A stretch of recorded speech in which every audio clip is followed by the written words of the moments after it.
Welcome, everybody, to another episode of the 33 Lounge. I'm your host, Nick, and as always, I'm joined by the Shaded Wonder. That's right, baby. Hello to the people. All right. Wow, what do you... The ophthalmologist is in the building. is in. All right.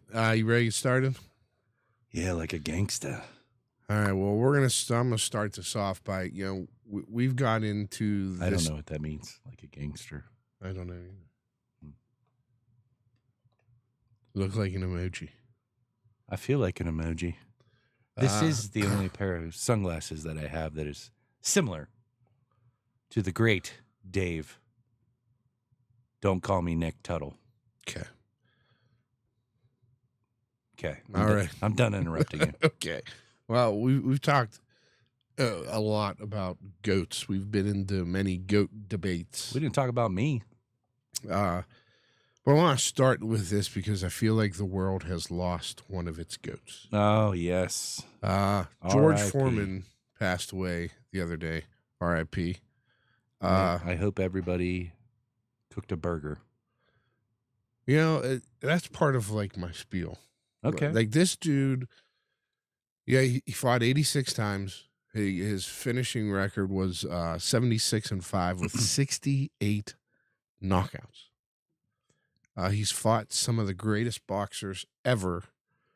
Muhammad Ali, Joe Frazier, he fought multiple times. Yeah.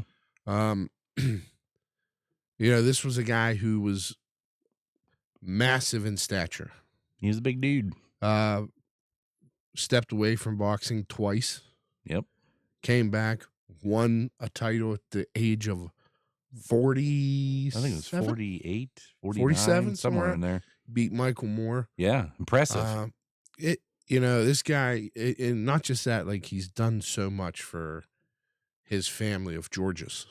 There is quite a few of them. There's, I believe, 6 or 7 sons, all named George. I'm sure he lost count. It came up with the George Foreman grill. Yeah. I think every household had one within like 3 years of it coming out. Absolutely. And you know what? It Putting wasn't the ice cubes on there to try to clean it and all that stuff. It wasn't a bad product. No. We don't have one now, but we had one. We used it. Interesting fact. Do you know who the original spokesman for the Foreman grill was? Who they pitched the idea to before George? Mike Tyson. Hulk Hogan. Oh yeah, brother. But talking about Mike Tyson, did you also know? No, I probably didn't. That after he beat Michael Moore, he fought a German guy. I can't remember his name. Yeah. Anyways, he won via split decision. Okay. So he had one title defense in his 40s, but he was getting ready to sign a mega fight deal to fight Mike Tyson. No way. When Tyson was in his prime then. Yeah. And we're talking Gus D'Amato Tyson, not even like this is right after he passed away. Okay. In Foreman's camp, one of the stipulations was if he ended up signing with Don King, they would not. He did not want to fight. Tyson ended up signing with Don King. Right. They didn't have a fight. Yep, rest history. When asked, Foreman said, I don't want to have any business to do with Don King.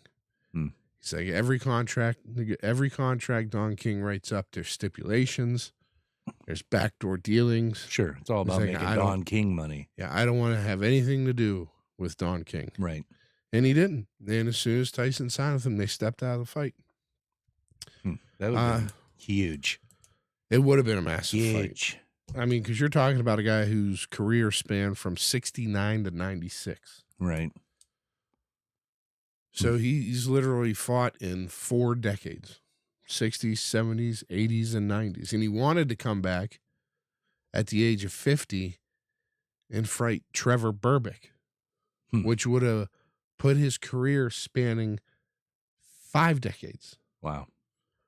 I don't know another boxer in history who's fought that long. Me neither. But R.I.P. Yeah, R.I.P. George will be missed. It's not going to be the same. Salute. Yeah, I don't have a drink, but all right. Wow. Right, so wanted to touch base on that because I think that's a big loss. It is a big loss. No, he was one of the greatest boxers of all time. Yeah. And one of the greatest promoters of a indoor grill. Oh, without a doubt. Well, yeah, they made an outdoor one too. You could buy it on a stand and everything. I seen that. Yeah, the George Foreman grill has, expanded. It's not just a countertop grill anymore. They have griddles. Really? Yeah. Huh. But yeah, no, they never came out and said what happened to him. I didn't even know he was sick though. If he was sick, I don't know. 76, I know that, but Yeah. I don't know either. I don't know the cause. all right. Well, R.I.P. George Foreman. Yeah. Moving on into the Steelers talk. Real quick, can I tell you something? Yeah. Paul Skeens MLB debut patch card. $1.1 million. The kid is banking $925,000. Do you know who bought it? No. Okay. Paul I do. Skeens? No. No, I don't know what. Dick's Sporting Goods. The company. They're going to put it on display in a store in Pittsburgh. It's going to get stolen. I thought that was interesting that Dick's Sporting Goods purchased it. Why? I don't understand. They should have limited it to collectors. I mean, granted, the kid probably he might have got that much. Well, it was at 54,000 for like days and days, and then like it shot up at the end, which usually that's how it goes with auctions. But I thought it was interesting that Dick's Sporting Goods purchased it and is going to put it on display in Pittsburgh. Don't know which Dick's. I don't know. They're going to cycle it around to like Robinson and wherever the hell else Dick's is up there. Yeah, there's other ones, but that's pretty cool. I'd like to go see it, take my picture with it, a little selfie. It's a baseball card. Yeah, that baseball card. Listen, I get that it's like it was the card to have last year. Yeah, it's not like it's a Honus Wagner card. No, it's Paul Skeens card. All right. Anyways, there's only one of them. Yeah. Well, there's a few of those Honus. Well, there's supposedly one unaccounted for. Well, there's still. I seen it. There's packs of those cards still floating around. No, there's a story about like when these cards were in circulation and being auctioned and purchased, and there's different graded ones or whatever. Yeah. There was like 3 that were in rotation and purchased. Oh, really? Now only 2 of those 3 are accounted for. So nobody knows what happened to the 3rd Wagner card. Interesting. Or something like that. Maybe it was 2 and 1, 3 and 2. I don't know. But there's one that was in rotation being sold and auctioned off, and over the course of time it has disappeared. I almost bought a card from that set. It was a really reasonable price on eBay. I almost bought it. I don't even know who the guy was. I don't remember. And I almost bought it. Just to say I have this really old card. Could have been sitting next to a Honus Wagner. It could have been, but I didn't buy it. I think the oldest card I have is that Mazeroski rookie card. Prior to me starting this new collection, yeah, my old collection, I had some oldies that were handed down, weren't in good shape, but I know I had a Mantle. No way. Yeah, it was bad shape. Where is it? I don't know. Find it. I've gone through all my cards at my parents'. I have them now. And it's not there. Mm-mm. Dave, did you take it? Neither's my Roger Craig rookie. Dave, did you take it? Jesus, you're talking like 35 years ago, guy. Well, yeah. 9, 10-year-old. Yeah. Dave took it. Who knows? I'm not worried about it. It's hidden in that beard. It's glorious. That's a big beard. It might go bye-bye. What? It might be going bye-bye. He's going to shave off his beard? May have to. Why? Work? I'm not going to share this. Well, I mean, you just say yeah, like it's... Yeah, sure. Okay. Work. Okay. Work. All right. Well, beardless wonder. You want to talk about what happened in Pittsburgh? What happened in Pittsburgh? Somebody came to visit. Oh yeah, somebody. I just feel like this is another week that we're just talking like about the same thing. Everybody's talking about it. And then what's adds a wrinkle to it. Jameis Winston hauls off and signs with the New York Football Giants. Did you see what led up to that? I remember him asking Saquon what he should sign. Yeah, I hear it was the during Giants, the Super Bowl. I hear the Giants are looking for a quarterback. Yeah. And he signs a 2-year, $8 million deal, which kind of threw a wrench into it. But I'm reading things that the Giants are still interested in Russell Wilson. But, yeah. This whole thing with Pittsburgh just boils down to a piss-poor handling of the offseason. To this point, yes. And I don't see it getting any better. No. Unless they do some weird trade. Well, you're hearing what Rodgers wants. Now, there's already a contract on the table from Pittsburgh, and it's already been established the Giants have offered him more. Don't know if the Giants' offer is still on the table with signing. I would think not. Winston? I would think not. So we may be the only ones, because we know he's not going to Minnesota. Yeah, it's us or retirement. Yeah. So, and then the biggest elephant in the room is it's Aaron Rodgers and wanting to be in the spotlight and people talk about him. And here we are. Not that he'll ever hear us.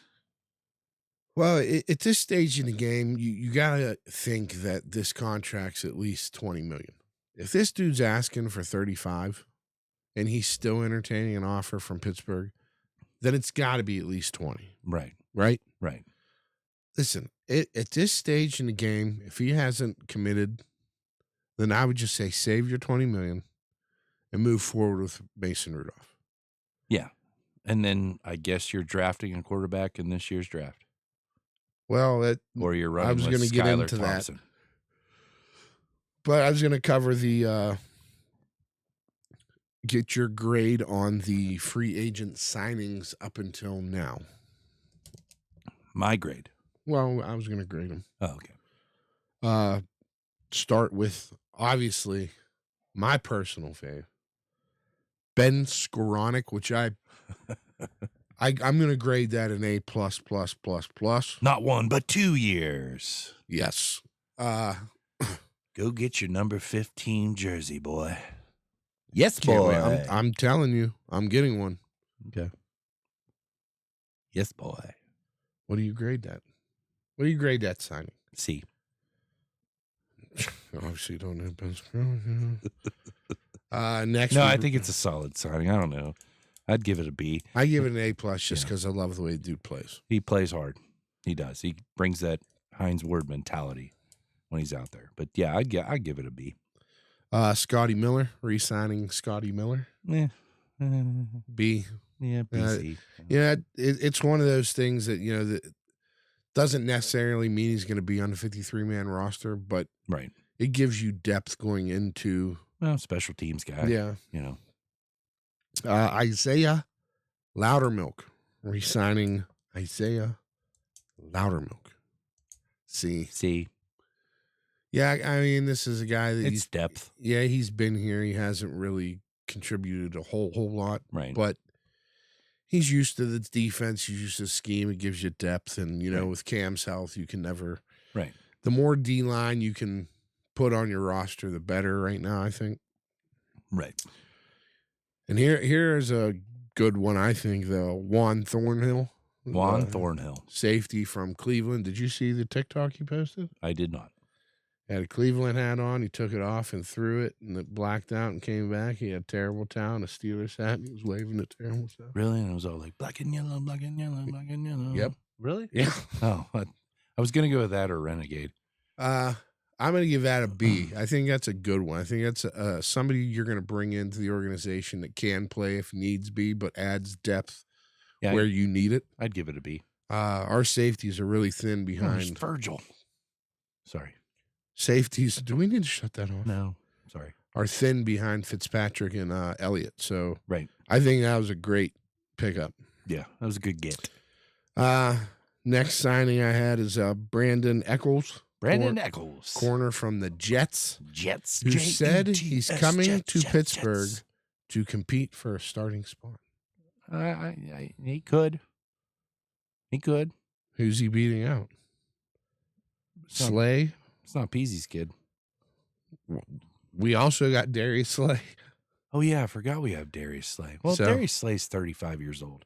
True, but he had a good season last year. We'll get into him, but right now we're grading the Brandon Eccles. I give it a B. I give it a B too. I think that rounds out your top three. You got a nice nickel back if you need one. We do. But I mean, I haven't seen this kid play. I haven't seen tape on him. Tape, because I'm old. But if you're going to have a guy that could be like a Mike Hilton-esque kind of guy, then use him in those nickel packages and put him on the blitz. Yeah. I don't know if he's capable of those things, but ever since losing Mike Hilton, now I'm not saying the Steelers need to go get Mike Hilton, who's now out there available, because he's obviously got some miles on them tires now, but it'd be nice to have that scheme. I don't know, my opinion. Then we get to Mason Rudolph. I'd give that a... Well, I'd give it a B. I'm giving it an A. I'm on the fence. Well, let's call this what it is. That was a safety valve signing. It was. That's what we would call in the business an old reliable. We know we can go get this guy. We know he's going to come in and play. He might not be the best. He's not going to be the worst. He's not going to be Mitch Trubisky. No. So I give that an A, just for the simple fact that they finally pulled a trigger on a quarterback. Okay. Darius Slay Jr. I wish he was younger, but I'd give it a B minus. I'm giving it an A+. Okay. Just for a simple fact that we have a legit number 2 corner. I drug it down because of the Age. Well, guy's coming off a Super Bowl season.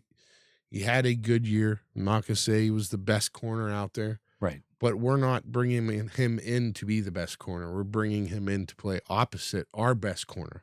And hopefully take that best corner under his wing and teach that boy some stuff. Yes. So given the role we want him to play, I'm giving it an A+. Okay, I'll come up to a B+. Kenneth Gainwell, the other Eagle we signed. I like this signing. I'm on the fence about this. Now, he's not a feature back because he hasn't ever been in that role. But I like the depth that he adds to us. He won me some money on a bet one time. But he can catch the ball. He can run the ball. Like you'll like him. He's going to be a Steeler back. Grade? He'll fit the mold. Grade? B. I'm giving this one a C. Jeez. Well, just because we don't know what our situation is going to be. No, we don't. We all love Jaylen Warren. Yeah. We thought he was a beast. But I don't think he can take the full-on workload. Yes, that's what I'm saying. That was when we had Najee. Yeah. He was a change of pace. Right. Now he's the featured. Okay? So kind of. We got this Kenneth Gainwell. Right. Now let me ask you one question and see if this changes your grade. Okay. If Jaylen Warren gets hurt. Yeah. We're rolling Kenneth Gainwell. Well, now, I don't know. Okay. So that's why I'm giving it a C. I don't know. That's fine. I don't know what these two guys are going to be like playing together. They're both similar, both shifty, can catch the ball in the backfield. Right. So it's a question mark for me, the entire Steelers backfield right now. Yeah. And then last we got Malik Harrison.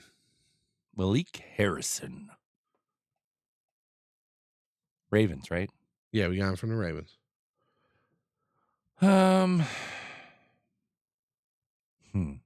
What says you?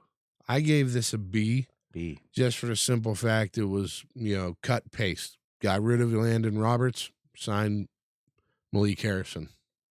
Depth. Landon Roberts was very appreciative of his time here in Pittsburgh, too. He was. I think he played good in the run game. He was terrible in pass coverage. And, yeah, we struggle. Yeah, I'll give it a B. Yeah, I felt like, we could be good with either one. Yeah. So. No DK Metcalf? You want to grade that? Oh, you know what? I forgot about that. I don't have him. Oh, I would DK Metcalf, our huge signing. So how do I miss that? I don't know. I want to give it an A+, but I'm going to slide it down to a B because I feel like we're not going to use him like we could if we had a great quarterback. I don't know. So I'm torn. I'm going to go A/B. Yeah. Yeah. So I'm going to go B because having the DK Metcalf on your team is going to make any quarterback better. But right. That's as long as we have Pickens at number 2. So we don't know what's happening with him yet. No, we don't. Because the contract he wanted, we just gave to DK. Sure did. So there's a shot that come, week 1, DK is going to be on an island. Right. Which at that stage in the game, doesn't matter who your quarterback is. No. And I gave it an A because if we keep Pickens, now you're most definitely going to elevate the play of a Mason Rudolph. Yes. So, and he can throw the deep ball. Yeah. He can. He can. He is able. So we're kind of like, I'm kind of on the fence. We got to see what happens with Pickens before I can give this a legit grade. I mean, you can't just have one. Then we're right back to where we were last year talking about a wide receiver too. Am I not wrong? Well, then we brought one in and never used him. Maybe we go back out and get Mike Williams again? No, he signed back with the Chargers. All right. Well, there you go. There's our free agent. Did I miss anybody else? No, there's some D linemen that we picked up. There was a dude from the Patriots. Somebody from another team, too. A couple D linemen we picked up. I didn't see these guys. Yeah, I can't remember. But we're doing a lot of stuff to add depth and shore up some things, but yet we have Mason Rudolph. And okay, well, here's my next question. We have Gainwell and Warren. Here's my next question. And then TJ Watt waiting on his contract extension. Rodgers decides to retire. We're moving forward with what we got. Draft 2025. Yeah. What's your first round go? See, that's the only crappy part about this is that we gave up that second round pick we have to get DK Metcalf, which I'm okay with, but it puts you in a predicament if you're going into this draft needing another quarterback. You're probably going to have to use that first round pick. Yeah, you get another year, you get that 5-year thing, but they just had what's his Milroe? Jalen Milroe? Yeah, they had him over for dinner and talked. I don't know. The dude can run. He's got a 4. What did he run in the 40? It was something crazy. Well, not crazy, but fast. He kind of fits the mold of what's going on in the NFL, but I don't think he's going to translate. But a lot of people are high on that Dart kid. Jackson Dart. Yeah. I'm high on Will Howard, but I don't know if you take him there in the first round. Well, okay, so here's the thing. I'm hearing the Steelers are high on him too, but you don't have a round 2. No, you don't. So you're going So if you pass on somebody you're high on in round 1, right, there's a chance he's not going to be around in round 3. But with all these things they've done to bring in D linemen and stuff, they've created this ability not to use their first round pick on that kind of stuff. So now you're looking at a running back, possibly, or more possibly a quarterback on that first round pick. So they did stuff, in my opinion, to shore up the fact that they don't have that second round pick now. But if you take the quarterback in the first round, now you're waiting to the third round to see what running back's out there, or vice versa. I don't know. That's how I feel. So if I'm Pittsburgh, I'm taking quarterback round one. I feel like they have to. It's time you find Ben's replacement. But I don't know if this is the draft to do it in. It doesn't matter if it is or not. You have to take a shot. I don't disagree. Because you can't go into next season with Tom Brady was a 6th round pick. Skylar Thompson on your roster, and that's it. I don't even know if he's under contract next year. I don't know. Well, Mason signed a 2-year deal, right? Yes. So, but you got to address this now. But we still don't know if, because there was reports that they were going to trade with the Arizona Cardinals for Kyler Murray. Like, we don't know if that's going to happen. Like, that could happen and change that's it all. why I said Rodgers retires. We're moving forward with what we have. Right. Now, obviously, there's things that could change, which would change what we feel could happen in the draft. But if we're rolling forward with what we have right now, I think you have to go quarterback round one, and for 2 reasons. You can trade up for running back in 2. Right. Because I think there's going to be more available. But you only have 4 or 5 good guys in this class, in my opinion, as far as quarterbacks go. Right. If you don't get one in the first round, you're not going to get one. And what we discussed, it was probably about 2 or 3 teams that might take a quarterback ahead of us. So we're looking at like Cord, Kyle McCord, Will Howard will still be available right when we're around. Maybe Jackson Dart, depending on what trades happen before us. Yeah. So there's going to be a couple top guys still there. I almost feel like even if Rodgers does come here, I still feel like we probably want to do the quarterback in the first round. Because obviously Rodgers. I mean, you're not wrong there either. Rodgers is going to play 1, maybe 2 years. So I think I heard that it's a 2-year deal. I don't know, but it's all speculation. But you're only going to have him for a finite amount of time, and you're going to still have to do it. But I guess it gives you time to get to next year's draft and maybe get Arch Manning, which would be a giant splash in Pittsburgh at the draft. It would, but we'd have to trade up for that. 100%, because we ain't going to go like we're not going to go top 5. No. So that's something we'd have to trade up for. Right. All right, you got no pick round 2. We go into round 3. I'm looking depth at D-line. Yeah, but I just said they brought in guys. I think the next pick would be your running back if you're taking the quarterback. Well, I had D-line followed by running back depth. Right. Yeah. Because I'm banking on Scatabo being there round 3 or 4. He could be. And that's who I feel fits our Steeler mold mentality type of, bruiser that you're looking for. Yeah. And then late rounds, I got O-line depth, just for a simple fact our offensive line is constantly banged up. Yeah, I agree.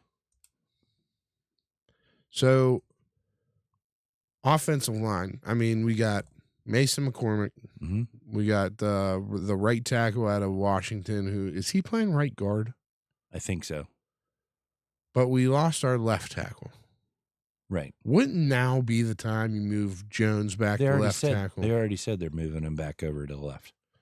So why wouldn't you put Fontenot back at his natural position, which is right tackle? Maybe they are. I don't know. I haven't read too much. I can't ever pronounce this Samoan's name, the Salamulu?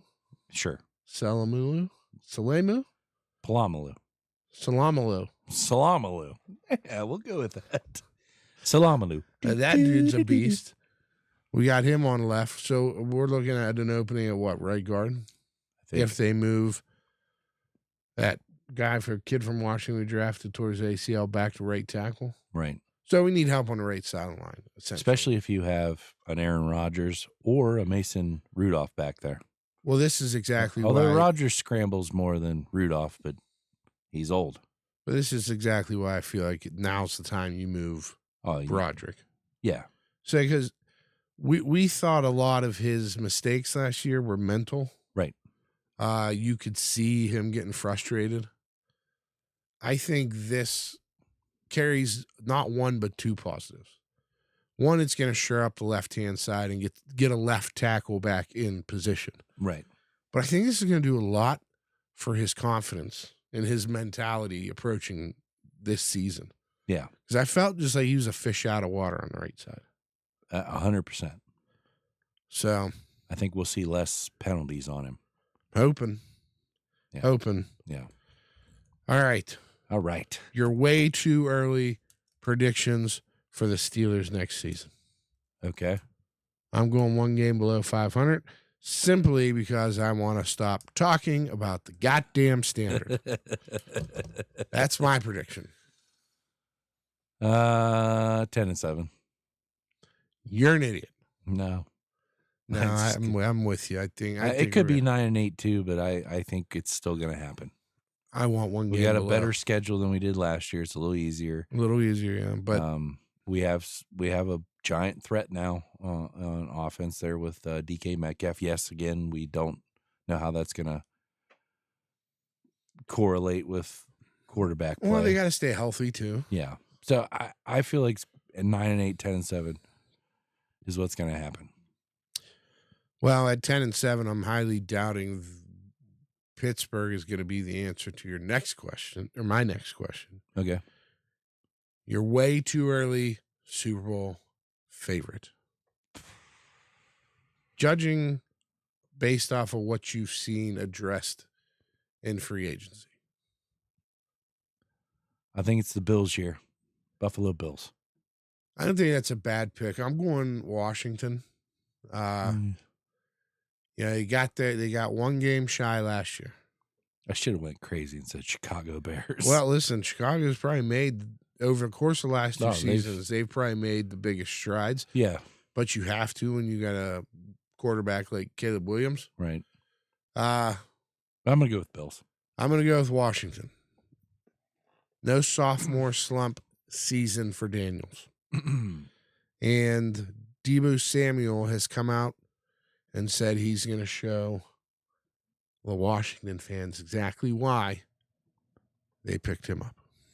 Okay. All right. All right. We just ran the gambit, son. That's everything?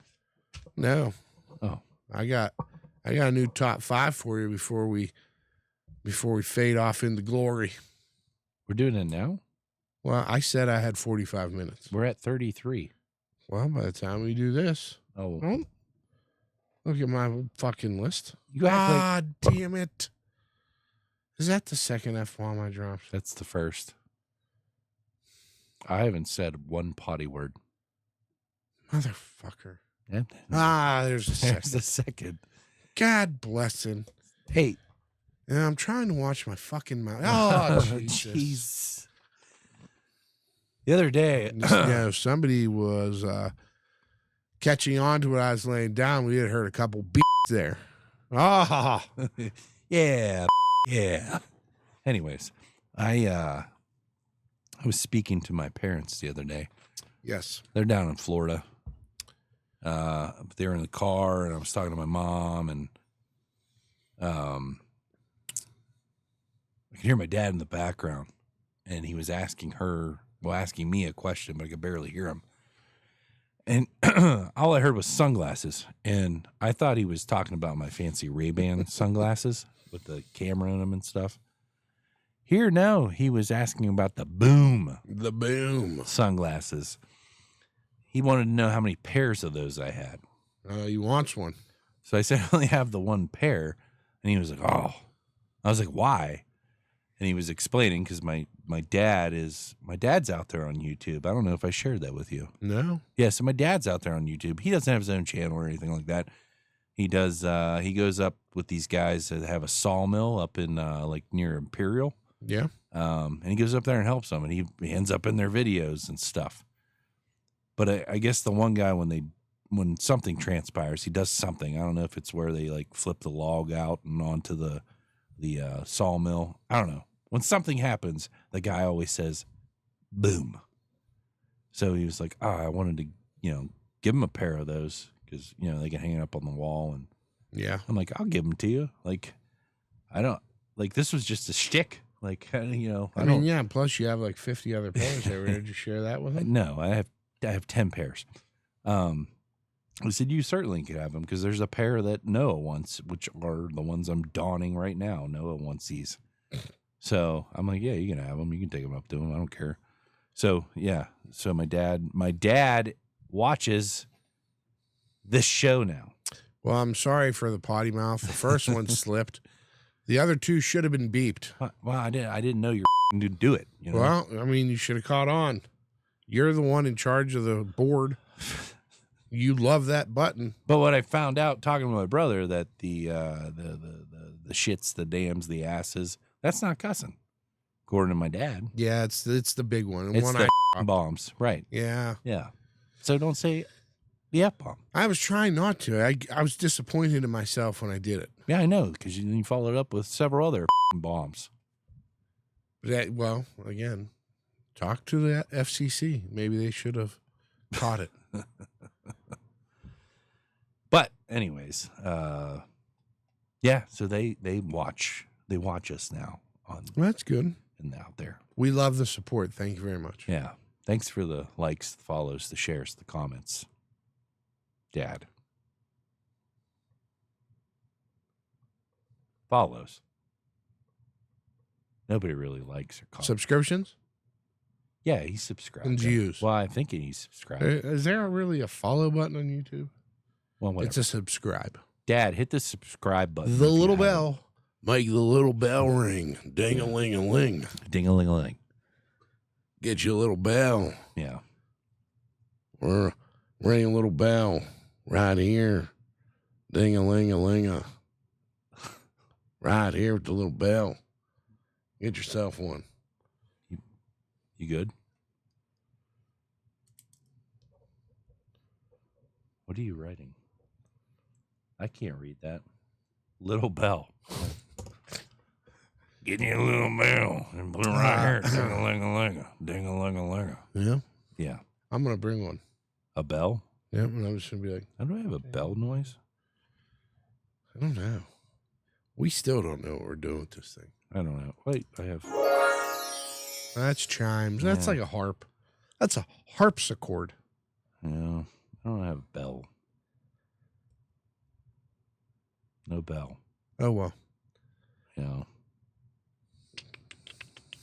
I have a Bam, Jesus. Yeah, you do. Bam, Jesus. Yeah. I don't know where we came up with that because you don't actually. I didn't actually say Bam, Jesus. Yeah. I said Bam. I don't know. It became a thing though. Yeah. Yeah. Oh, speaking of, we really need to get to a certain person's screen print shop. Yeah, Clancy's. Yeah. Yeah. So you just tell me when you're off this week. Wednesday, Thursday. I already told you. Okay, well, let's meet Wednesday. I might be busy. Let's meet Thursday. For those of you out there in the YouTube lands, I'm picking up a vehicle. I went ahead and took the plunge. I bought myself a Jeep Wrangler. It's been 10 years, 10 long years. I'm now going to be waving at other Jeep people. I'm going to be throwing ducks away. I'm not excited about the duck thing. That wasn't a thing when I owned a Jeep before. Like the wave thing, I was like, What's the duck thing? Well, now I guess when you own a Jeep, other Jeep owners come and bring a little rubber ducky and they like sit it on your door handle or whatever. So you have a duck. I don't know what that even means. Well, you prompted me to look at a new vehicle as well. I did? Yeah, I was never really sold. I didn't like my car. Yeah, you don't like the 4-banger. No. It's a little too... Well, it's not that. I just don't like the car. Oh, well, why'd you buy it? Well, I was one of those... I wasn't going to look at a GMC Terrain. I was going to look at something else. Yeah. And they didn't have one in stock, or they didn't have... They had one there, but it wasn't the one I wanted. It was the upsell one. Okay. Okay. And I wasn't looking for a base. I was looking for a Buick Envision. a newer one. All right, Tiger Woods, I see you. And I didn't want, because the Premier one has all the bells and whistles. It's like $10,000 more.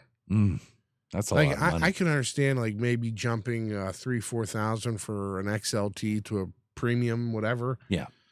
But no, I'm not paying extra 10 grand for leather, heated seats, and whatever else. Yeah. But I got to go up and test drive one just so I could see it. Sure.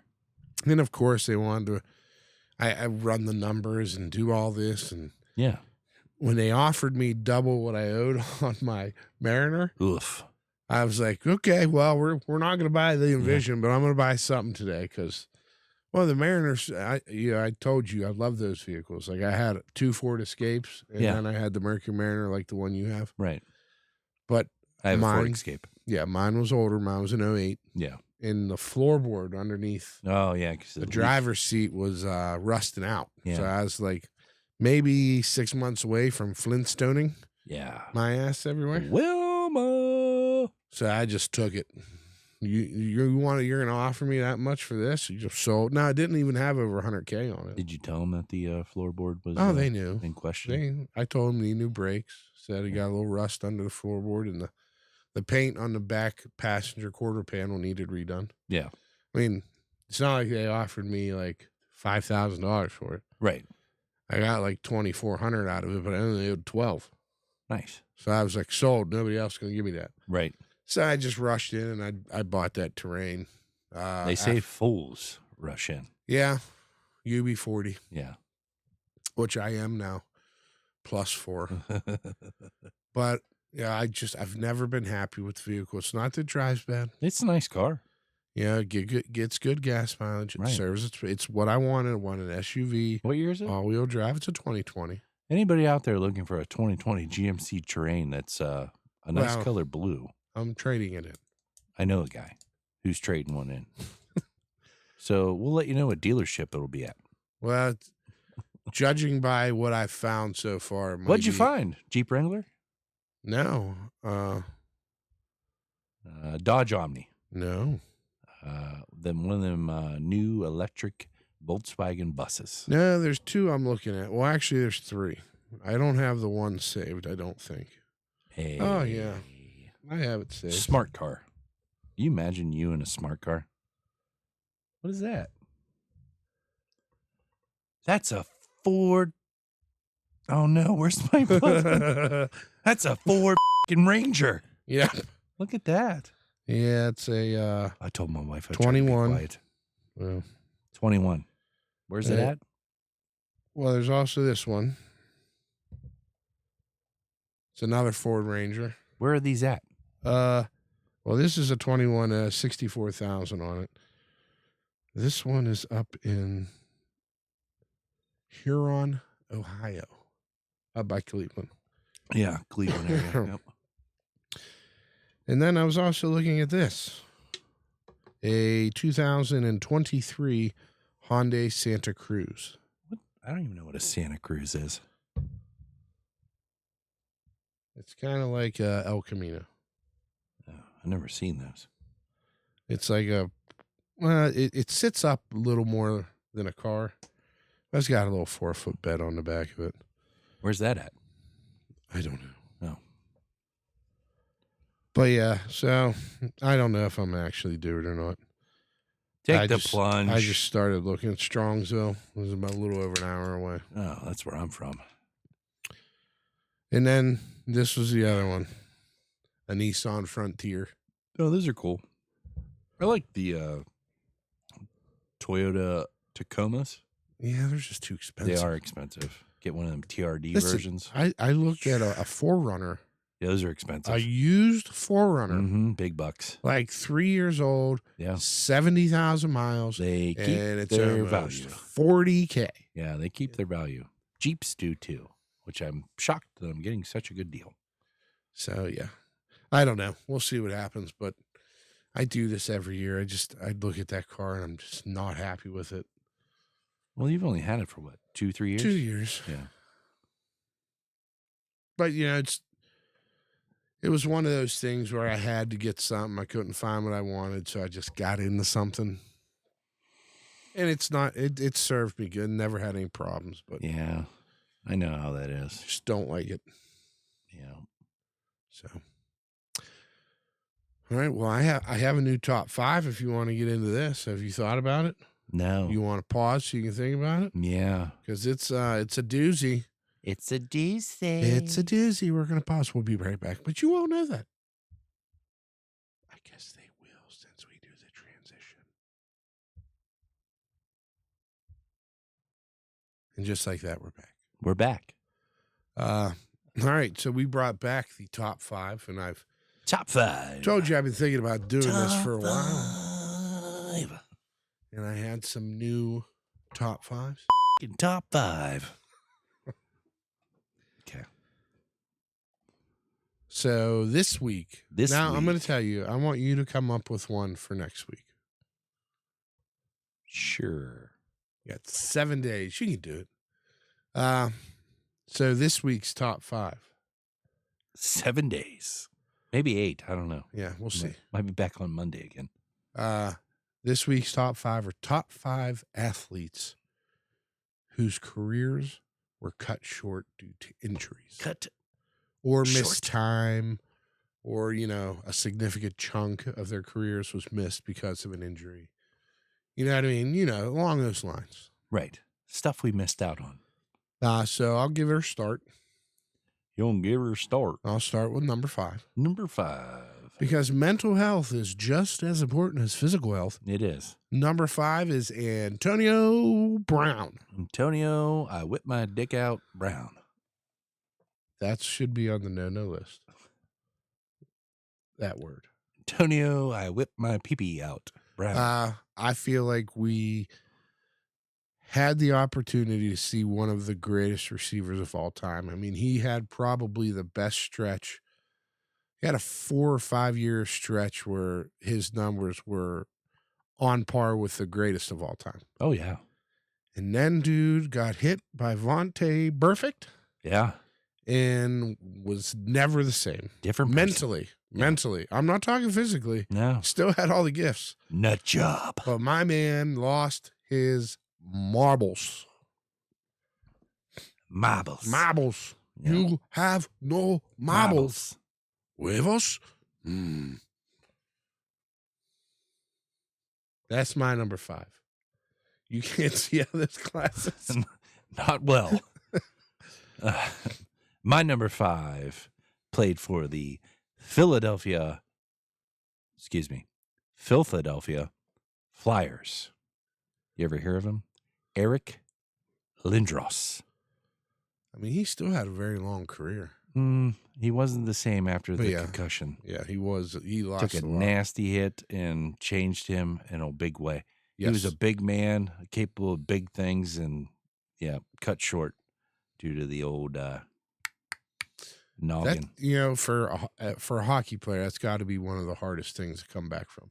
Yeah, because it's such a physical sport. Very physical. I mean, they only do like 30 to 50-second shifts. I mean, they're on and then off, Well, hopefully.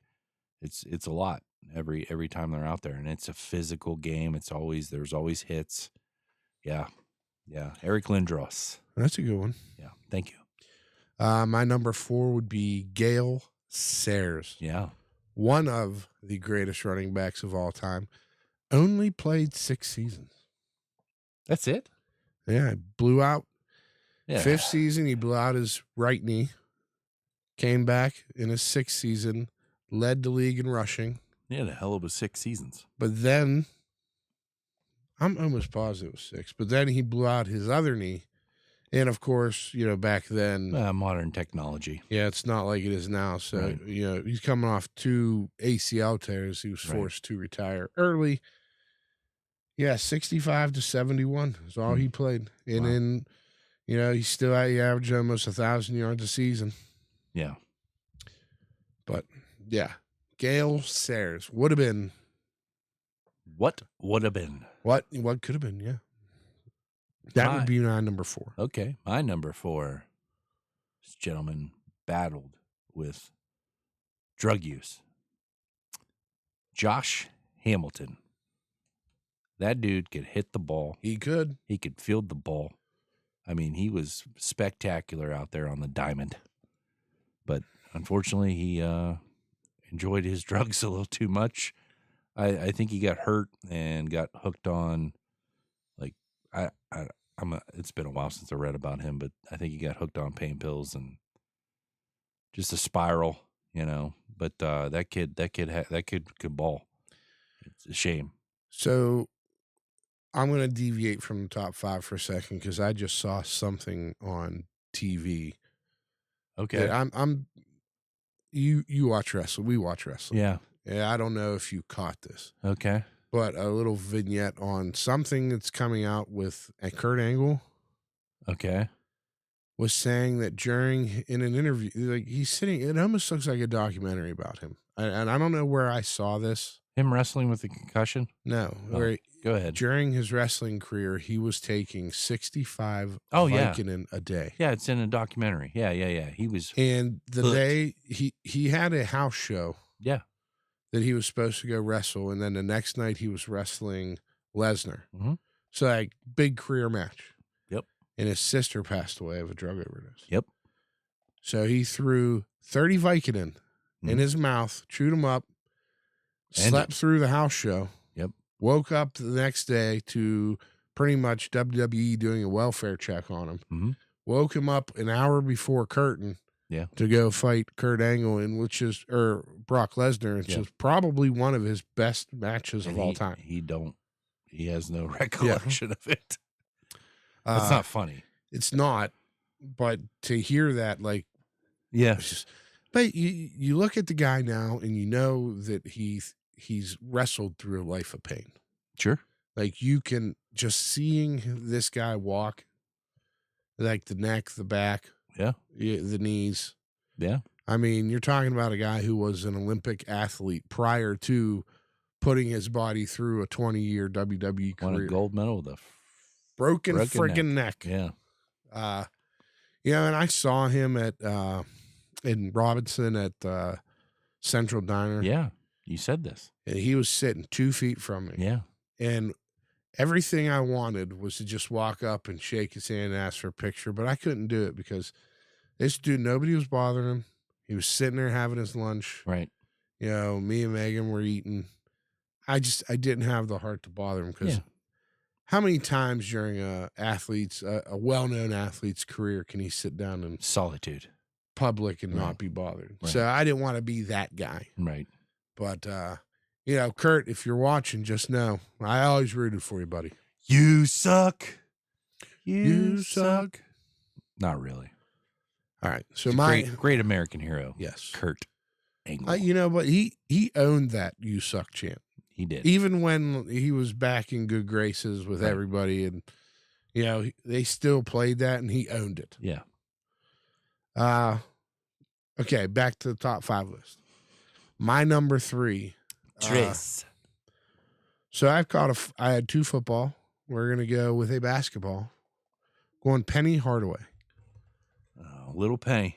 Well, you remember those ads? Yes. Penny Hardaway was probably one of the, just shot straight to superstardom with Shaq on the Magic. Yeah. And then when Shaq left, it was the original Shaq and Kobe before Shaq and Kobe. Shaq and Kobe. Yes. Great documentary. This dude tried just to do too much for a team that had too little. Right. And knee injury after knee injury after knee injury forced him to just hang it up early. Yeah. What was that movie? Blue Chips. Well, did you watch the documentary with Shaq and Penny? Yeah. About the Magic? I just said great documentary. Well, I didn't know if you were talking about. Okay. Yeah.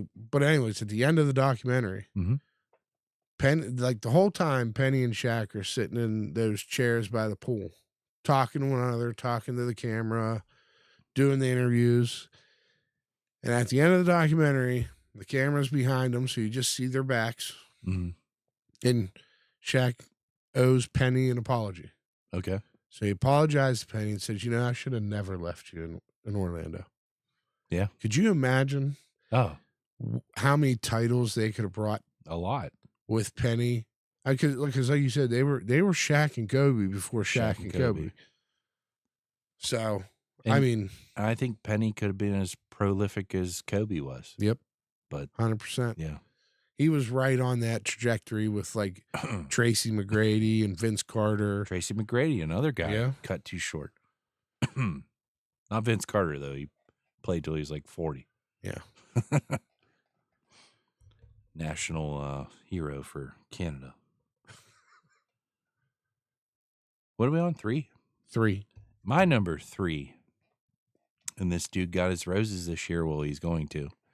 Sterling Sharp. Sterling Sharp. Definitely the better of the two brothers, and his brother even said it during his Hall of Fame speech. Yeah. I thought that was pretty awesome. But, I mean, what a feel-good moment for that dude to get into the Hall. Prolific. Best word I can give. I mean, he was a part of probably one of the best duos to ever play the game, him and Favre. Yeah. Shame. But Sterling Sharp would be my number 3. Now we're getting into what I feel is going to be. I'm going to cover my number 2 and my number 1 because I have a feeling yours are going to be very, very, very, very similar. Very similar. So my number 2 is going to be Mario Lemieux, the great one, Le Magnifique. Probably the greatest hockey player we will ever see in person play the game. Yeah. To have a career cut years. Yeah. We're not talking like just one season. We're talking he was out years. Yeah. With non-Hodgkin's lymphoma. Yeah. Back problems. People tying his skates for him. Then he comes back when Sid was drafted. Yeah. And they got it. Did he win another one with Sid? No. He retired again before they won their first one, right? Yeah, he retired Sid's rookie year. He only played like 40 games, maybe. But to see this guy, I mean, heart problems. He had, I think he had to get a pacemaker put in. I think that's what it was. I mean, this guy just obstacle after obstacle. Yeah. And you look at where he was at. I'm not saying he would have put up numbers that would have rivaled Gretzky. But I think he would have put up numbers bigger than Gretzky, in my opinion. At one point, the dude was averaging over 2 points a game. It went down with those later years, but he would have eclipsed. I mean, we can Gretzky. get into this next episode. I'll do the math. Okay. But I'm pretty sure I've done this before. For him to catch Gretzky, he would have needed to average like. He didn't even play 1,000 games, and he's up there. This is what I'm saying. Oh. What would he have had to average had he played that extra 500 games that he needed? No, we can do that. Yeah, whatever the difference is between him and Gretzky. Yeah, it's higher than you think, but I'm not saying he's definitely capable of doing it. He was definitely capable of doing it. Yeah, but it would have been a reach. But Gretzky himself said, "Yeah, Mario was the better hockey player." Yes. And then my number 1, probably one of the greatest athletes you'll ever see hit a field. Yeah. Now, what field he played on, it didn't matter. It didn't matter. Bo Jackson. Who's a great archery shooter as well. I didn't know that. Yeah, you didn't watch his documentary? Yeah. He's like really into bows. Well, Bo knows bows. Probably one of the best ad campaigns you'll ever... Maybe only behind Like Mike. Oh, yeah. I mean, Bo Knows was probably the only behind Like Mike campaign. Yeah. I mean, we still use it today. Yeah. Amazing what he did on a baseball field. Amazing what he was doing on a football field. And he then could break bats over his head or his leg. Over his head. Yeah. Runs up the freaking wall. Yeah. And he runs so hard that he pulled his own hip out of socket.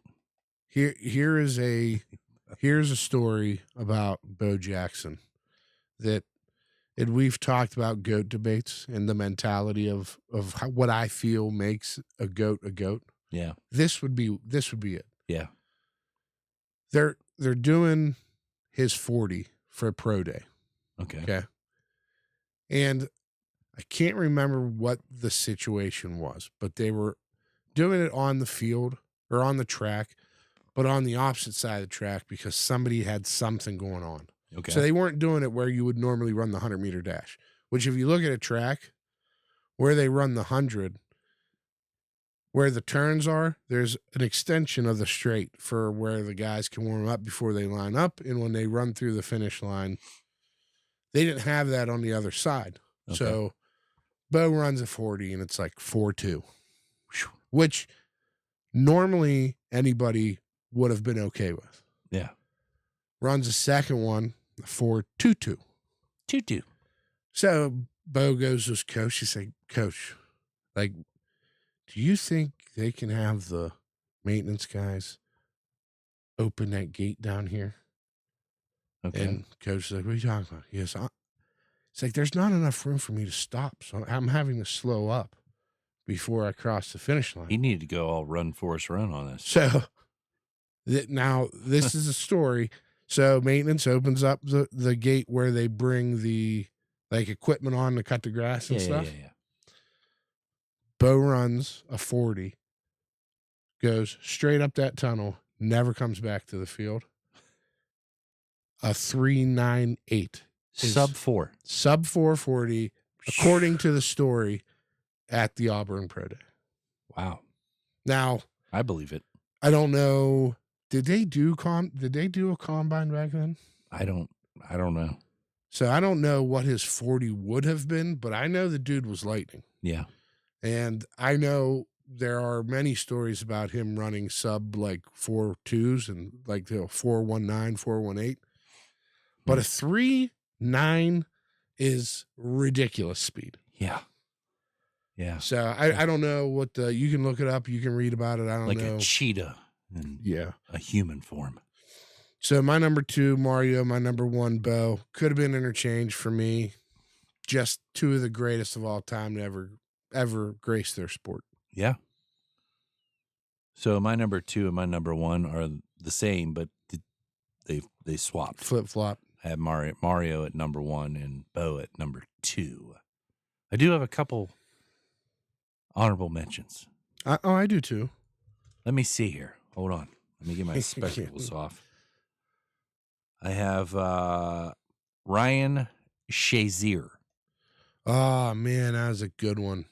Yeah. I didn't put him down, but I think he could have made my top 5. Yeah. Maybe not, but he should have been in my honorable mention list, 100%. The other 2 I have are Sidney Crosby. Now, he's still doing great things at his age now, but we lost a lot of time due to concussions. I mean, he's 4 points away from the 20-year streak. Yeah, he's going to get it. With, I don't know, 10 games left, something like that. But, I mean, he's still doing great things. But again, not just like Mario, but similar.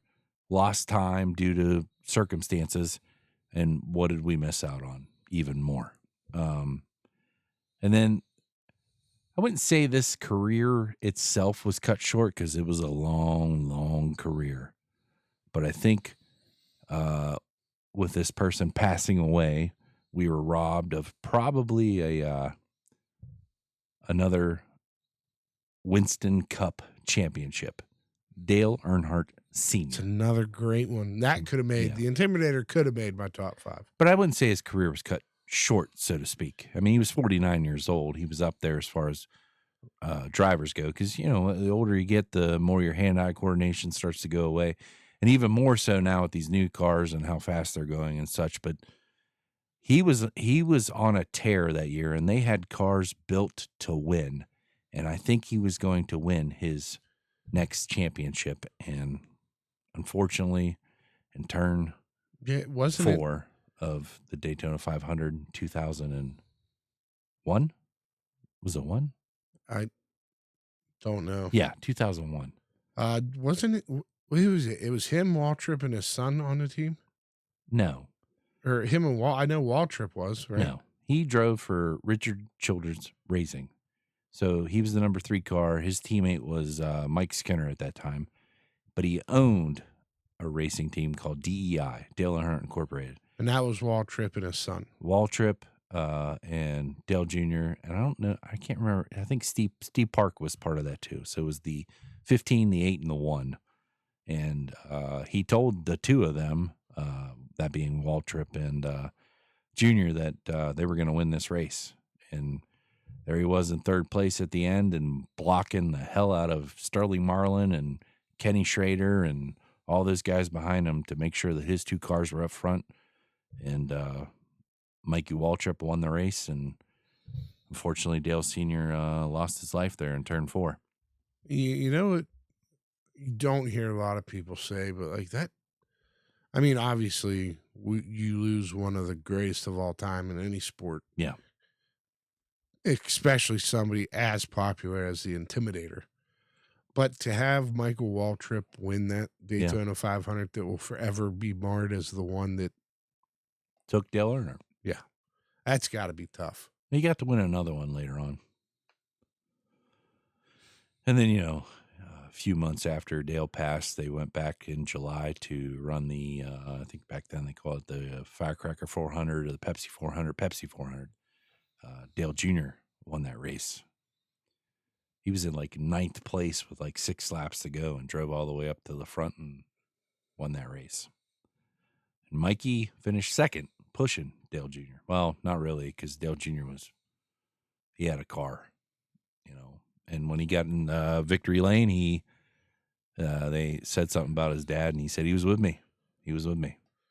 So, honorable mention. Didn't they do something for Dale Earnhardt at the beginning of that race too? Well, the rest of that year, and maybe even to the next year, the third lap of every race was like silent. Like they went radio silent on the commentary. Yeah. And all the people in the crowd held up number 3 in the crowd. But crazy, but I wanted to put him in there. Not that it was cut short, but I think we missed out on another championship from Dale Sr. Yeah.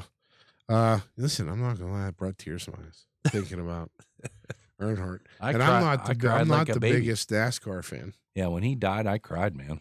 I cried hard. I cried when Dale Jr. won. You're not gonna shed any tears over my honorable mentions.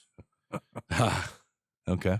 My honorable mention, my first one would be Greg Oden, center for the Ohio State. Probably, I mean, I can't think outside of Jimmy Jackson. Another guy coming out of Ohio State. I mean, there's D'Angelo Russell. He's from Ohio State. Mm-hmm. But Oden, man, he was a force in college, and he hit the pros and just could never get a healthy season. Yeah. His knees were bad. Just a bad shake all around. You never got to see like what he could become. Yeah. Then another one of my honorable mentions was Marcus Lattimore, running back for the South Carolina Gamecocks. As a freshman, ran for 1,297 yards. South Carolina Gamecocks. I don't think it's necessarily bleepable when it's part of a team name, but when you say a guy's running around with his willy out, that's probably not the best time to say it. Anyways. He ran around with his willy out? I don't know. Whatever you said about Antonio Brown's dingling. Yeah. 1,297 yards as a true freshman, and then the preceding 2 years had 2 of the nastiest knee injuries I've ever seen. Pretty bad. That first one I showed you, like they thought he like tore his artery in his knee. That's how far it came out. That's what Bo did to his hip. And the fact that he came back from that the next season, blew everybody away. But then tragedy struck again. He blew out his other knee, and it was just as bad. Guy just never got it. Tried to do the combine. Numbers weren't great. Just was not anything. Never really got a shot at the pros. And then my last one is a combo. Ooh. I haven't had a combo in years. Yeah. 2 young. The pizzeria ones I liked. 2 young pitchers. Nacho cheese was all right, too. All right, go ahead. I don't think it's Michael, though. I don't know. Or he's gonna look it up because I can't. We can't. We can't figure out if this is his right first name or not. But two young pitchers who came out the gates at different times, but very similar career trajectories as Paul Skeens, I would say. Steven. Yes. Yeah. Kerry Wood for the Chicago Cubs. Yeah, that dude was lights out. And Steven Strasburg Yeah. for the Washington Nationals. Yeah, hasn't pitched since 2022. Yeah, these guys came out as rookies, much with the same fanfare as Skeens. And then injury. Yeah. Never really came back from. Just never really the pitcher they were. I mean, they both had careers. Is Strasburg still pitch? No, he's finally retired. I know Kerry Woods had a long career. And they did good things after that, but they just never really hit that level again. So it's always like, what could have been had they not had to have Tommy John surgery or whatever happened to their throwing arm. So Kerry Wood, Steven Strasburg. Steven. I had Michael, but I knew that wasn't. I knew that wasn't right. Yeah. All right. So what do you want to do, Guy? I mean, we've discussed possibly cutting this short because it is a late night. It is. And you haven't had anything to eat yet. Well, I've ate, but I haven't ate recently. So, I mean, I'll leave this up to you because... Well, I wanted to talk about... Did I ever mention the Mothman to you? No, but I know the Mothman. Yeah. Did you know that the Mothman was spotted on 9/11? I have not heard this theory, but they say that he shows up before a tragic event. Yeah. But did you also know that during the Mothman thing, there was another piece to it, so to speak? Okay. You ever hear of Indrid Cold? No. Oh. Indrid? Indrid. Indrid. Cold. Indrid Cold. No. Okay.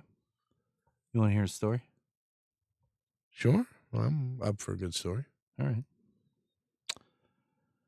If you don't know these names. Hold on. What? Hand me my other. My silver bullet. Your silver bullet. Isn't that never mind. That's a Coors Light. Woo. Yeah. Reached in my pocket, pulled out a Diet Coke, took a drink. It's a Coors Light. Whatever. Anyways, if you haven't heard both of these names, buckle up because this one's weird. First, Mothman, which a lot of people out there have heard of Mothman. Back in 1966, people in Point Pleasant, West Virginia, which isn't far from here. Nope. And there's a festival that goes on every year. One of these days, I'd like to go to it. There's even a Mothman statue there. But back in 1966, people started reporting sightings of a huge winged creature with glowing red eyes. It would appear near the old TNT area, a former munitions plant, and chase cars at terrifying speeds. The sightings continues for over a year, and then tragedy struck. In December of 1967, the Silver Bridge collapsed, killing 46 people. Many believe Mothman was a warning, a harbinger of doom. Now, here's where it gets even weirder. Or stranger. I read that wrong. Around the same time, a man named Woodrow Darren Berger claimed that he had a run-in with a being called Indrid Cold. Cold was described as a grinning, telepathic figure who spoke to Dernberger. Why they got to keep saying his last name? Why can't it just be Woodrow? Okay, whatever. Spoke to him in his mind and ask bizarre questions about human life. Some think Cold was an alien. Others say he was interdimensional. And here's the kicker. Some believe Mothman and Indrid Cold are connected. Were these just eerie coincidences, mass hysteria, or was something truly otherworldly happening in West Virginia? It's a bit of a cliffhanger. Dramatic pause. Well, no. That's a cliffhanger. That's what I had. Boom, boom, boom. So this Indrid Cold, though, they term him as the smiling guy. There's pictures depicted of him with this giant grin, and like he just stares at you with this giant grin, but he talks to you telepathically. In your mind. Yeah. Some people say that he's part of the Men in Black. Okay. Which is a whole nother thing. I mean, I know people out there saw the Will Smith. No, we're Tommy talking about Jones. the real Men in Black. I don't know. The truth is out there, right? At some point. Well, there's a lot of crazy things around the Men in Black that aren't so much like good. No. No. Did you read any of it? Oh yeah. That's Mongo. Mongo McMichael. Did you read any of these 800 pages of the JFK I did. release it? Oh, you have. I did. So I didn't want to spend the time to read them. And, you know, you used AI. My newfound love. Jesus. Artificial intelligence. I just asked, like, did it tell us who did it? And it said no. There's no smoking gun that was given up. Well, although there is documents out there of, and I don't remember the guy's name. It wasn't redacted. That worked for the CIA, who was in fear for his life. It sounds like the CIA had some knowledge of things. And there's something about Australia too. Well, they've But you read the 800 pages. Not all of them. No, I read some. People post it, and then you got to zoom in, and but they've always said that the Lee Harvey Oswald was just a patsy. Yeah, because he said it himself before he got shot. Well, at the rate where not just the trajectory of the bullets, which we have now come to learn as different angles. The pristine bullet. Or the magic bullet theory. Yes. Because you had entrances to the back and to the front. Not just that, but the greatest, shooters on earth couldn't. They like to call them marksmen. Greatest marksman on earth couldn't duplicate the time frame in which Lee Harvey Oswald supposedly fired those 3 bullets. Right. From the book depository. Yeah. And match that accuracy. Right. And you're talking about the greatest of all time, not or the greatest marksmen, not just a guy who ran and bought a gun and I'm gonna. Right. So I mean, there's always been holes in the, story. Right. But from what I'm reading, I've read a couple pages of this that have come out where they're interviewing people. Mm-hmm. And they say without saying because they're scared of their lives. Sure. Sure. That a government agency in cahoots with another government agency knew who has done it. Yeah. The men that pulled the men plural. Yeah. That pulled the trigger. Right. So, from what I read, CIA and FBI were working together. But the FBI operatives who worked with, who was the CIA director? J. Edgar Hoover. J. Edgar Hoover. Yeah. But the FBI agents who were working with Hoover were working with Hoover unbeknownst to the Bureau. And that there are multiple FBI agents and CIA agents. Cell. Yeah, well, I mean, they had him killed. I agree. And they did it themselves. The whole grassy knoll thing, I think, is really a thing. Well, you see these videos of everybody losing their shit when this happened, and then there's that one old lady just standing there. Yeah, with the babushka on. Yeah. Right. So they're saying that was one of the shooters. Really? Yeah.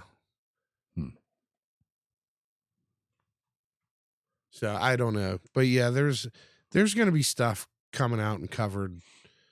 It's time to it doesn't matter. Well, I mean, I guess it does matter. Papa They pump. killed a president, but Right. what happened back then. I'm sure the people involved are not around today. No. They've kept a lid on this for far too long. Yeah. The Freedom of Information Act, supposed to release these documents after X amount of time. There's other stuff that they've kept lids on. No, well, there's Too. other stuff in these documents got released too. It was Martin Luther King Jr. Yes. and Bobby Kennedy Jr. Yes. I didn't read into those ones, but I don't know. I feel like they're going to let us know enough, but not enough. So what is the time frame? Well, what they just released could have been released, I think 10 years ago or so, but it just finally happened. What I'm interested in is the 9/11? 9/11. Oh, well, reports. I think it'll still be a mystery to it. I mean, you hear all these things with people going in there and I don't know what's the word, inspecting things, but the conspiracy theory is that they went and planted bombs, and there's no way that the plane could create enough heat to melt steel the way that they're saying it did, and then it was so far up and it wouldn't cause the whole building to collapse and all these things. And then there's something with the World Trade Center building number 7. Why did it collapse? I don't know. There's all kinds of stuff with it. I mean, the good thing is that, I mean, it's a shame that all these, like, I think it was like 1,800 people lost their lives. I can't remember. But the buildings weren't as full as they should have been. There was a lot of people who were late going to work because Monday Night Football was that night prior, and I think the Giants and the Jets played. So a lot of those people stayed up watching those games, and they were late getting to work. So a lot of people were saved because of that.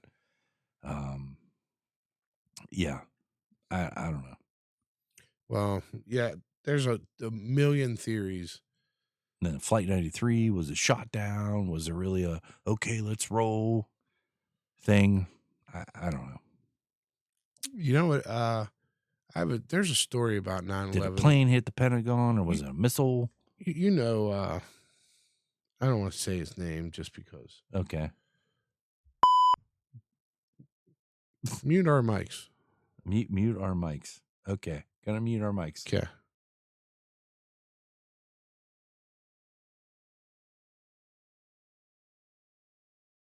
So there's a story of a friend of mine. His dad was a truck driver, right? And he was hauling jet fuel into New York City. Okay. And he's on this bridge as the first building gets hit. Okay. Really? So essentially, he's at a standstill now. Yeah. Nothing's happening. Yeah. And he has no idea. No idea. Second plane hits. Okay. Right? Yeah. Now he's sitting on a bridge with a tanker full of jet fuel. Okay. And out of nowhere, like a whole brigade of black SUVs come up the middle of the bridge where the emergency lane is between the concrete barricades. Yeah. The walking path or whatever. Yeah. Get out, surround his car. Pull off, we'll call it. Get him out of the truck. No, they didn't. Yeah, well, yeah, they knew what he was bringing in. Okay. And they were scared he was a potential target. Like if this tanker of jet fuel went or off. a part of it. No, he was never a part of it. No, I mean, but yeah, if they're targeting semi trucks, right? He's carrying jet fuel. This going off on the bridge could kill hundreds. Yeah. So they clear the bridge and they take him and they take him to a secure facility where he can park and get out and leave his truck and. Yeah. But I just thought that was insane that you have 2 planes hit the World Trade Center out of the blue, and within a half hour, this federal agency knows that this guy carrying jet fuel is sitting on this bridge in traffic. Yeah, that's crazy. Right? Especially 24 years ago. Yeah. Technology wasn't as prevalent as it is now. At least for the American consumer or the normal human consumer. Maybe the federal agents had something more than we did. I'll tell you what, Because that's aliens, man. the 9/11 memorial is probably one of the ones that I definitely want to go see before. Well, I've been there. I've been to the Ground Zero. I've seen the Holes. the waterfall thing and stuff. It's moving. It's I don't know, to see the magnitude of that space where the buildings were, all the names around, all the waterfalls of the where the towers were, to go through that museum with all the fire trucks and things like that they recovered from there, people's personal like wallets and belongings and such. It's and when I was there, the museum was still kind of under construction, but it was open to the public, so they were still adding more and doing more with it. But it's pretty moving. It's because as younger lads back then, seeing that unfold in front of you on TV, and then when you go there and see where it occurred in person. And I was there before this happened. I was there in '98. I seen the towers and all that. I didn't go into them, but I seen them. But to go there after all that happened and witness that memorial and see the artifacts and such, it's a lot. And I can't imagine being a family member of somebody that was tragically involved in that. Like, what's that guy's name? Was on SNL? Pete Davidson. Pete Davidson, yeah. His dad was a firefighter. Lost his life during that. But yeah, I have never been to the Flight 93 Memorial though. I've passed that on my way to Philadelphia, and I wanted to stop. We were going to stop on the way back, but we didn't. Yeah. But also, like, there's another memorial people don't necessarily know about it. Okay. Have you ever heard of the teardrop? No. Okay. The Statue of Liberty. Yeah, I've been there. Statue of Liberty was a gift to the United States. From France. From France. Yeah. The teardrop is a gift to the United States from Russia. Okay. And it is a memorial to 9/11 as a token. Yes, a token that they're and not a lot of people know about it, but I'd never heard of this. Yeah, it's in New York too. Let me pull this up. It's called the teardrop. It's called the teardrop. So Putin himself sent this over. It was Putin. I'm intrigued. It's in Bayonne, New Jersey. That sounds like it's in China. It's supposed to symbolize the destruction of two buildings with a teardrop in the middle. That's a very moving thing, but that's not what I see. Anyways. Google it and then yes, comment down below what you see. Don't comment that down below. Don't put that. No, don't comment that down below. Just put a thumbs up if you know what we're talking about. But yes, it does resemble that. Hit subscribe if you know. But yeah, that was a gift given to the United States from Russia as a token of memorandum for the people of 9/11. I hope it was moist. Why would you make light of something like that? I'm not making light of the fact that 9/11 happened. Making light of the of a gift given in memorandum of 9/11. Yeah. Do you think they did that on purpose? Do you think they did that on purpose? I never even thought about that. I mean, I thought about 100%. Like. As soon as I looked at that, I was like, that's not two buildings with a teardrop in between. No, it looks like the little man in the boat. Yeah. Well, listen, for all those who've been looking for it, you can find it in New Jersey. Yeah. Oh my gosh. Well, I mean, But anyways, I'd like to go see that in person too. Touching thing that they sent. I think it is. Yeah. You know what's funny about how much this country has changed since 9/11? Everybody hates everybody. I've always said that 9/11, the day after, is probably the greatest day in our country. Yeah, it's my brother's birthday. Just because you've never seen more people embrace the flag, embrace each other, embrace our country. Everybody had American there was flag no hanging. Democrat, Republican. There was no blue, red. We were just America. America.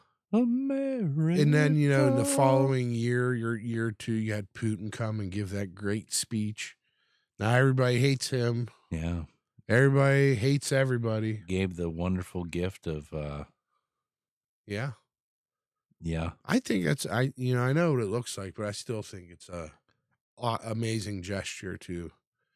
Do you think anybody that, like, when that showed up, they were like, cool. I would immediately ask for the artist name. We'll wreck this. Yeah, okay. Like, all right. Well, it's fantastic. Yeah. Yeah. If you don't want to go out and, what's it called? Teardrop? It's just a. Yeah. What was it called?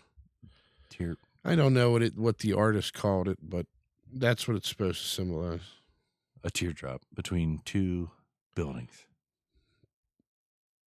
The Teardrop Memorial. Teardrop Memorial. In Bayonne, New Jersey. New Jersey. If you don't feel like Googling it, it looks like a vagina. Yeah. Yeah. Was gifted by Russia in 2006 as a symbol of international solidarity in the face of terrorism. Or a giant labia. I don't know. Vulva? Vulva? It's a bean. Yeah.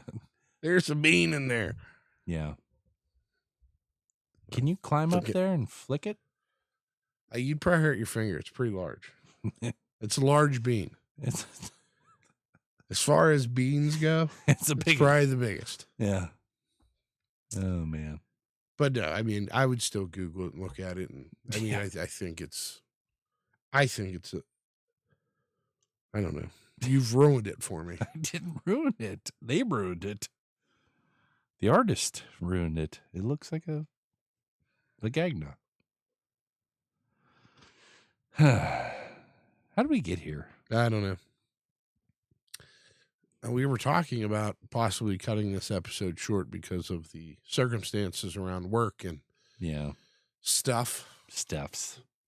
It just keeps growing. No, I wanted to get out a little AI story. Well, it's not that's real, but AI types it. Yeah, I can tell when you read those if you really sat down and typed that out, or if I'm not going to sit here and type anything out.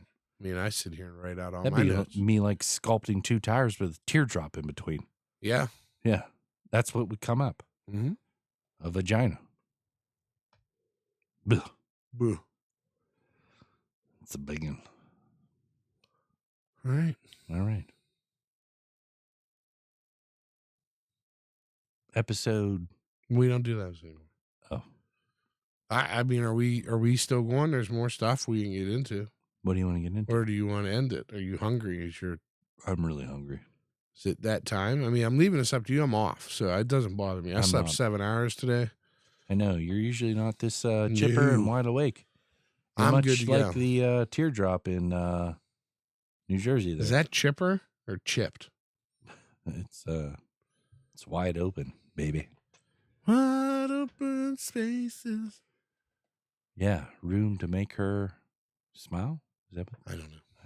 You know they call themselves the chicks now. Yeah. No, they dropped the Dixie part. Yep, I knew that. So woke. So woke. All right. Well, I'm just gonna, we're just gonna do this. What are we doing? We're just gonna end it. Oh, okay. Gonna end it on that. I'll save what I had extra for next week. Yeah. All right. Well, it's another sculpture that's not supposed to be a vagina, but it is a vagina. Okay. Give JR time to go grill his 47-minute Johnsonville brats or whatever he's planning on doing. This time next week, I will be a Jeep owner You will be. I may be a Ford Ranger. That's a Ford Ranger. I hope that bleeped. I feel like it didn't. It caught the N at the end. Yeah. But as always, we thank you guys for joining us. Oh, we really are ending it. Do you want to keep going? Just make up your goddamn mind. You gotta be quiet. I ain't take the Lord's name in vain. God. I'm gonna get you a sculpture that's definitely a vagina. All right, I'm well, gonna call listen, it a vagina. I'm gonna head out. So, do you want to continue this on your own? Do you want me to just leave you to it, or do you want to call it a night? We can call it a night. All right. As always, thank you for your support, the follows, the views, the subscriptions on YouTube. Yeah, we have some more subscribers. Yeah, We gained a couple from. I don't know. Spotify's? You said we had a new listener on Spotify too. From Bangladesh. Bangladesh. I don't even know where Bangladesh is. But I feel like it's... Did I share that I got a message on Facebook from a fellow? No. Oh, yeah. Well, since we're here, let me, this doesn't recognize my face with these sunglasses on.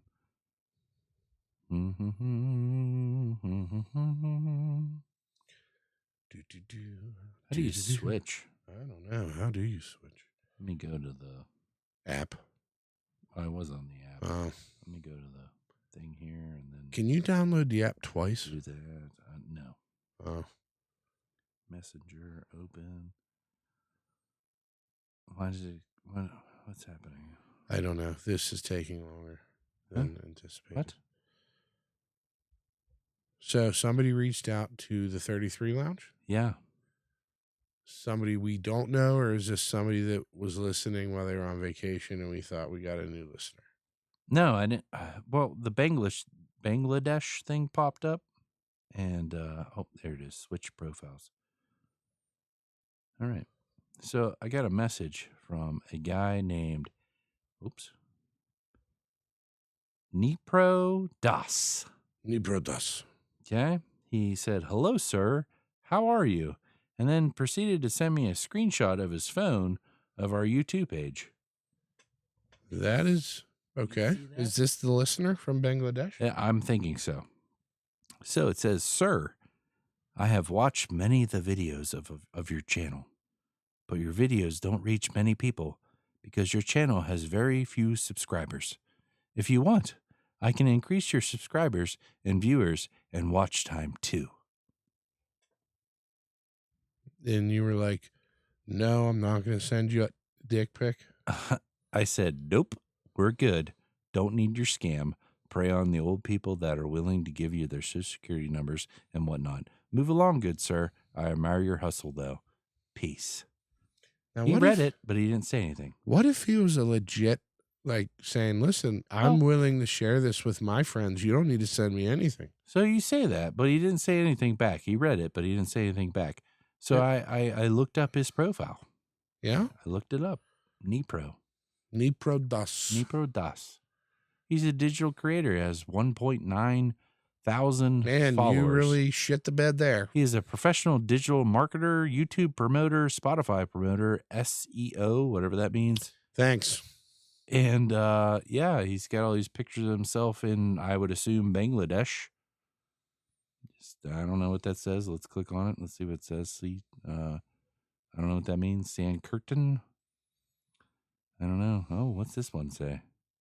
I always live in fantasy to make myself happy. Wow. This could have been our break. Well, no. I still feel like that would have been like sending a memorial sculpture. You could have just said, "You know what? That you didn't want to come out and say it was a vagina, but it was a vagina." You know, you could have just replied like, "Listen, if you want to do this out of the goodness of your own heart, yeah, any publicity that's free is good." Yeah. Well, but that's where it stopped. Should I message him back right now? No. I'm having a second thought. Hey, we just recorded another episode. Well, apparently he listens and watches, so Nipro, if I'm saying that right. What up? Can't believe you. Nipro. It smells like Up Dog in here. And that's when he like, "What's up, dog? What's up, dog?" Bangladesh. You should be like, "Can you spell me?" Well, you forgot the D. What? Can you spell me? Med? Can you spell me? M-E. You forgot the D. I don't know what that means. Can you spell me? M-E. You forgot the D.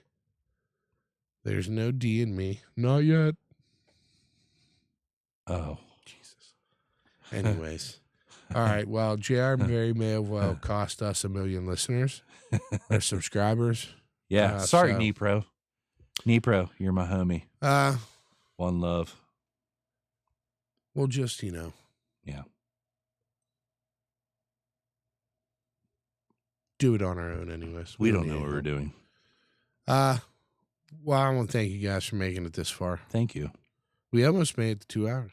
Yeah. We're going to cut this short so we can get some foods and get to bed a decent hour. He's got to work tomorrow. I, on the other hand, do not. Good for you. So, I'm not off till Wednesday, Thursday, and I might be a new Jeep owner by then. and we may have the stuff ordered for the Fantasy League people. Hopefully, we don't let this go another week. So go finish up your Jeep so we can get that taken care of. As always, thank you guys for listening, views, subscribes, follows. Likes, comments, shares, Yes. all that jazz. Spotify, YouTube, Amazon Facebooks, Music, TikTok, Facebook, TikToks. iHeartRadio. Hope you're loving the thumbnails I'm creating. And please, if you're going to comment on what JR asked you to, just comment with a thumbs up. Yeah. Oh, we did do a poll Yeah. because last week we had the issue with the recording. And the first episode was mostly sports related talk. And then the second half was just us doing what you've seen the last 20, 30 minutes or so here. And right now the poll is saying we want more sports talk. Nah, because nobody likes us. Yet you were the one that voted for sports talk as well. No, I voted for us. No, you didn't. Yeah, I voted for us. Mm-hmm. I don't like you or me. So. Yeah. Well, Megan voted for us. Did she? Yeah, being Oh, us. I love her. But and originally, starting out, that's how this was going to be. Just us just goofing off and talking stupid like we do in a normal sense when we're not fighting like a married couple. But I think we have a good mix going on right now. Yeah, I do too. So, but thanks for listening to this episode that we don't have a number for, but we have. Yeah. Yeah. As always, we love you. Peace. Peace.